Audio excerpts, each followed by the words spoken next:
នៅកំពង់ស្ពឺកុមារអាយុ11ឆ្នាំម្នាក់បានស្លាប់ដោយសារជំងឺផ្ដាសាយបាក់សី H5N1 ក្រសួងសុខាភិបាលបានប្រកាសពីការស្លាប់របស់កុមារអាយុ11ឆ្នាំម្នាក់ដោយសារជំងឺផ្ដាសាយបាក់សី H5N1 ដែលរស់នៅភូមិស្រីសំពងឃុំខ្ញុំក្រាំងស្រុកសំរោងទងខេត្តកំពង់ស្ពឺការស្លាប់របស់កុមារារូបនេះដោយសារជំងឺផ្ដាសាយបាក់សី H5N1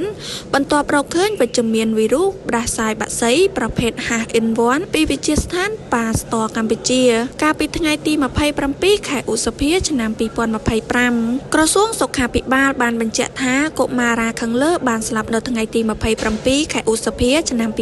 2025ដោយសារមកដល់មន្ទីរពេទ្យក្នុងស្ថានភាពធ្ងន់ធ្ងរពេករួមមានគ្រុនក្តៅក្អកហត់និងពិបាកដកដង្ហើមធ្ងន់ធ្ងរតាមការសាកសួរបង្ហាញថានៅក្បែរផ្ទះអ្នកជំងឺមានចិញ្ចឹមសត្វមាន់ទានិងងាប់ជាបន្តបន្ទាប់តាំងពីមួយសប្តាហ៍មុនកុមាររូបនេះចាប់ផ្ដើមឈឺជាមួយគ្នានេះក្រសួងសុខាភិបាលថ្នាក់ជាតិនិងថ្នាក់ក្រោមជាតិបាននឹងកំពុងសហការជាមួយក្រុមការងារនៃមន្ទីរកសិកម្មខេត្តនិងអាជ្ញាធរមូលដ្ឋានគ្រប់លំដាប់ថ្នាក់នឹងធ្វើការសង្កេតស្រាវជ្រាវយ៉ាងសកម្មលើការកើតឡើងនៃជំងឺផ្ដាសាយបាក់សីនិងធ្វើការឆ្លើយតបទៅតាមវិធីសាស្ត្រនិងវិធីសាស្ត្របញ្ចេញទេសបន្តស្វែងរកប្រភពចម្លងទាំងលើសត្វនិងមនុស្សនិងបន្តស្វែងរកករណីសង្ស័យនិងអ្នកប៉ះពាល់ដើម្បីទប់ស្កាត់ការឆ្លងបន្តទៅអ្នកដទៃទៀតក្នុងសហគមន៍ព្រមទាំងចែកជូនឱសថតាមីហ្គោដល់អ្នកប៉ះពាល់ចិត្តស្និទ្ធនិងធ្វើយុទ្ធនាការអប់រំសុខភាពប្រជាពលរដ្ឋនៅក្នុងភូមិដែលកើតហេតុខាងលើផងដែរក្រសួងសុខាភិបាលក៏បានក្រើនរំលឹកដល់បងប្អូនប្រជាពលរដ្ឋទាំងអស់សូមយកចិត្តទុកដាក់ប្រុងប្រយ័ត្នលើជំងឺផ្ដាសាយបាក់សីជានិច្ចពីព្រោះជំងឺផ្ដាសាយបាក់សី H1N1 នៅតែបន្ត